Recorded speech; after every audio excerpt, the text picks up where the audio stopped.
Okay guys, so welcome back. Rear wheel down to the mechanics. Leek Street, I like Leek Street, I've said that a few times. They always see me right. Now you've got two options here guys. You can ride the bike down.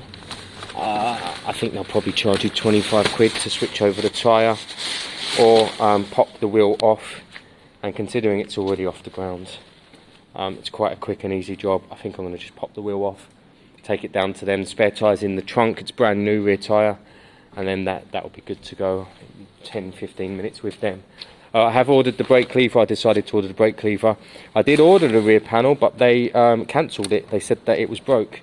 Really annoying that, because I'd ordered it and paid for it. So they sent me a refund. I've got the full lock set for the Peugeot. That's great news. I can start piecing that back together. I've not got the airbox yet though, but I've got the full lock set. That's good news. And I think I've decided the APs are going on eBay.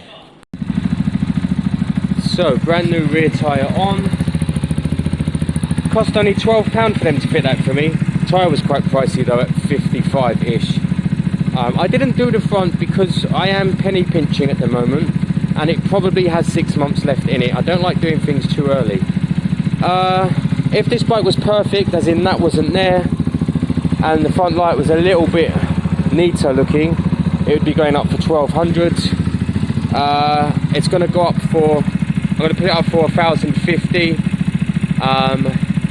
knowing someone's going to get a good bike for £1,000. Everything works as it should. It's no longer doing its silly idling issues. It's great, and obviously I serviced the air filter. I've cleaned the spark plug. In fact, it's a brand new spark plug. I didn't change the oil because it was clean. I don't like changing the oil if it's clean. I am just going to give it a quick spin before I get the pictures, and then I'll be taking pictures of it ready to advertise for sale. Yeah, that's kind of it really. This was a good fix in the end, but it could have been worse. If the bike is still here tomorrow, I have got a new lever coming. I have got one coming, and I will take the pads, front brake pads, to Maitland's and see if they've got any on the shelf. They're a little bit thin, but not hugely worrying. It's just for my peace of mind, I'd prefer to change them. Otherwise it's done and dusted. I am going to do a quick spin. I've got the GoPro actually. I'll throw that on and you'll see that it's not stalling anymore. I should also put some premium in. I think I'll put a tenner of premium in to make sure the little bit of E5 I put in is diluted out.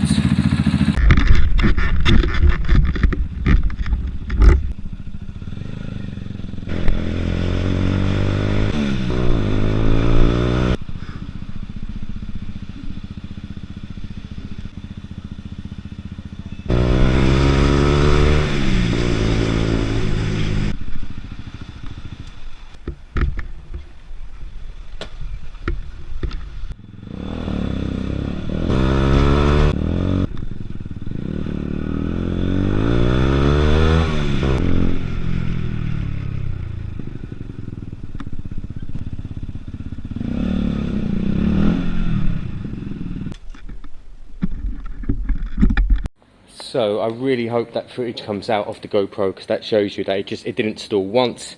Honestly, it's running so tight, so smooth, and has quite a bit of give in it actually, as in a bit of power. So it seems to be a better EFI system than the other one, and that's really great news at this stage. I've got the pictures for the advert. The advert's going up straight away. In my ideal world, this lever would turn up tomorrow and I would throw that on. Otherwise I'm going to do a bit of a tape mod here and just make that less sharp. In an extremely ideal world, I'd have new pads. Maitland would have new pads on the shelf, and I would swap them over tomorrow as well. So we'd have a good clutch lever and we'd have some fresh pads. However, a bike running and riding like this that's just had the bits done that I've done to it, £1,000 all day long. You know, the valve adjustment alone is well worth it. We've learnt now on our last two lexmotos that the valves on these bikes just aren't happy, so you have to get them done. which is what I've been doing. And I think from now on, with any of these bikes I get through, I think valve adjustment is going to be one of my first things to do. I think it has to be, because we've seen how much issues it can cause. I'm really pleased with this one. This is going to bring back a grand-ish towards the well, charity really, except it's not at this stage. I would quite like to buy the Vespa 300, although if it sells, it sells. Great, I'm very happy with that, guys. If you see the adverts, throw up a like. Also throw a like, a comment, and make sure you're subbed onto this video, because that's good. I've got the logbook and everything for that one. It's got a 1.5 year MOT on it. Advert's going to go up tonight. The lexmoto, lots and lots of different kind of discussions with people last night about it. Of course, you can do all the basics. By the way, it's a different CDI, so we can't test it. I have a concern about the earths on that bike. I may earth a couple of the greens down to the frame at some point, or even back to the battery, to see if that makes any difference. So something's not right about the earths. I've got the new ignition set for the little Peugeot, so I think I'm going to do that now, actually, for an hour while the rain's gone. And then, yeah, and then we're kind of hammering forward with that one. Technically, if that Peugeot looked like a normal bike and all the indicators and everything worked tonight, it could pass an MOT.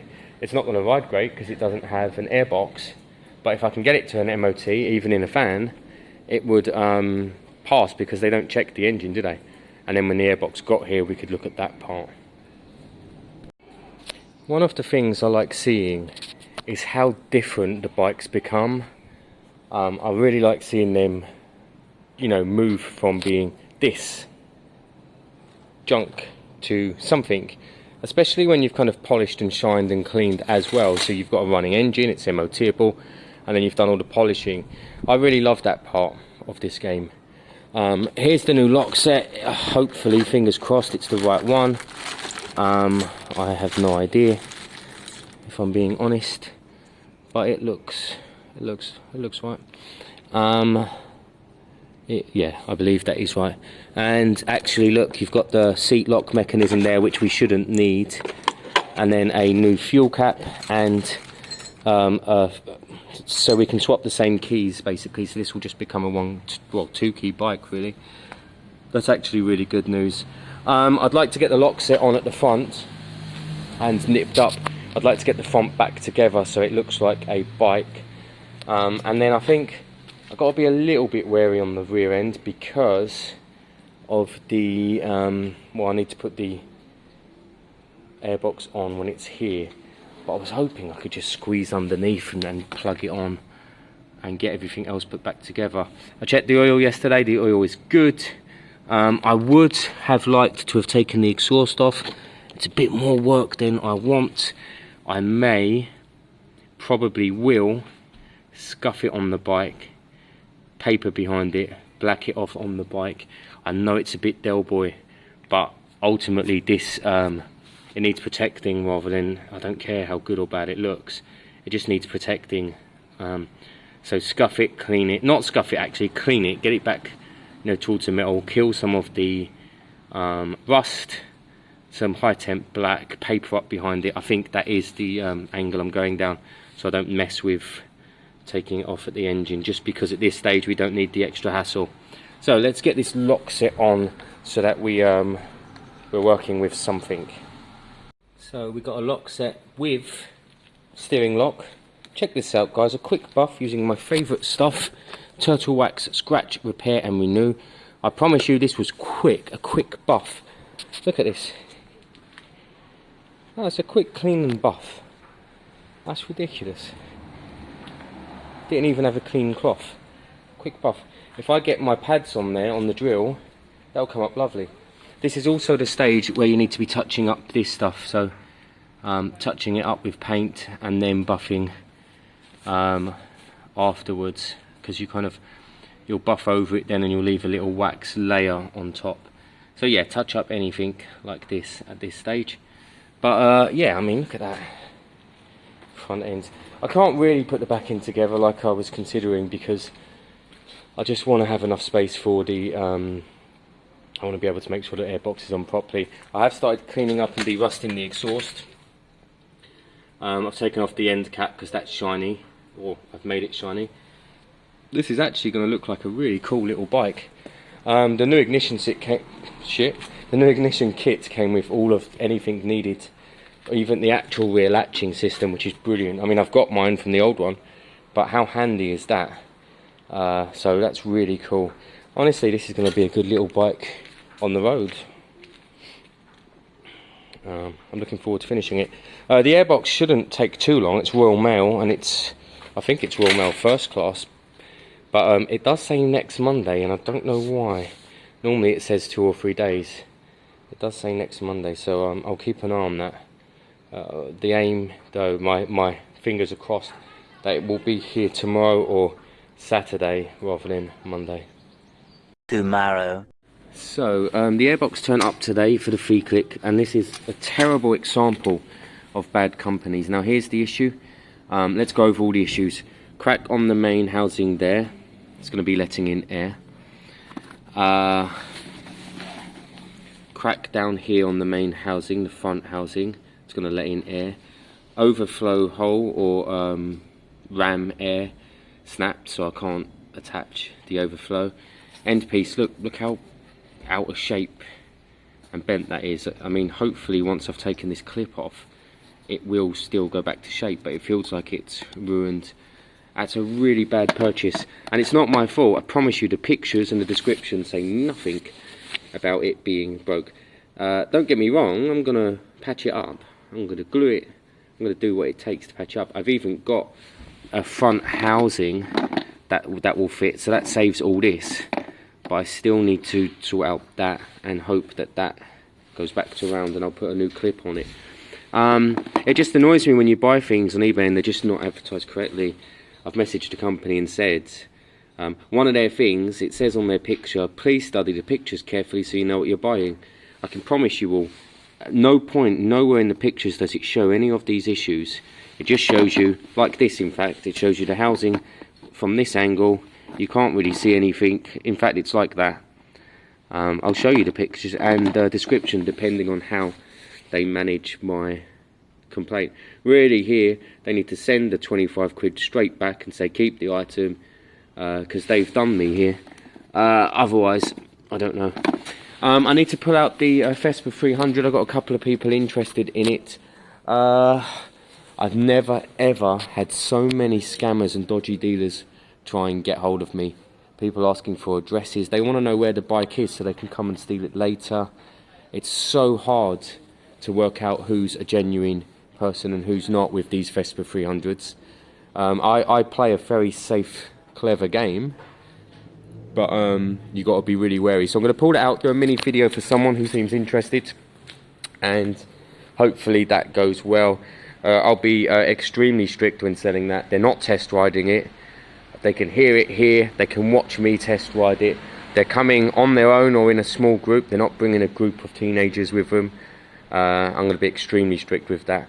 Also, when they come along, I'll do something like, maybe I'll sell it from there, or I'll keep them away from the garage for obvious reasons, because I don't want them knowing where it is. But yeah, and it seems really sad because you're kind of putting people in a bracket of criminals, but it's just one of them bikes. Had the Harley out today, brilliant, no overheating issues at all, rides beautifully, absolutely back to scratch. Right, let me see if I can save this. Let me get out the Peugeot, because I want to piece the Peugeot back together. I want it to have an airbox, and I want to start putting it back into one piece so that we can look at getting an MOT on it at some point soon. But I'll also get the Vespa out and get that little video done. So just so you can see what's happening, that's a good one. You see, it's got the, it's kind of a basic ram air actually. Then this doesn't have any of that. This was in particularly bad nick, it all kind of fell apart.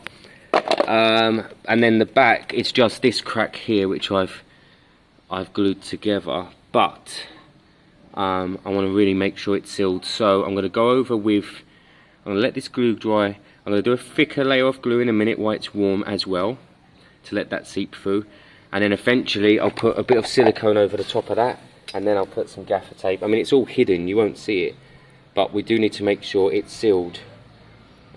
So another kind of layer of glue, thicker layer, let it seep in, let it do its thing, and then we'll piece it all back together and we'll have a functioning airbox for a bike there. I've taken the clip off. It's a bit, I'm hoping the sun loosens it up now, because it's gone quite, it's kind of lost its softness, but the sun should heat it up enough for it to be able to work. It's probably one of them that once it's on there, it's stuck on. So we've got an airbox on, signed, sealed and delivered.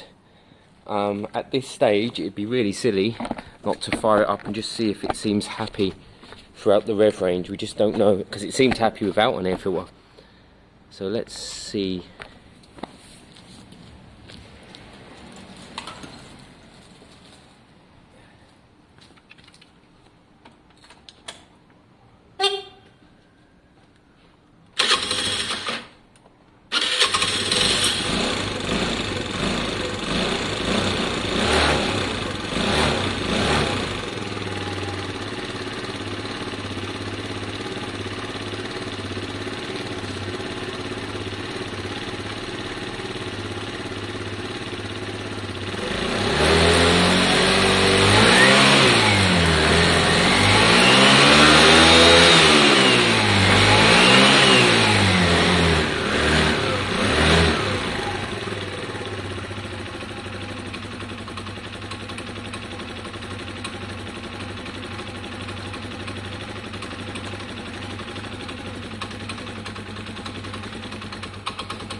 Alright.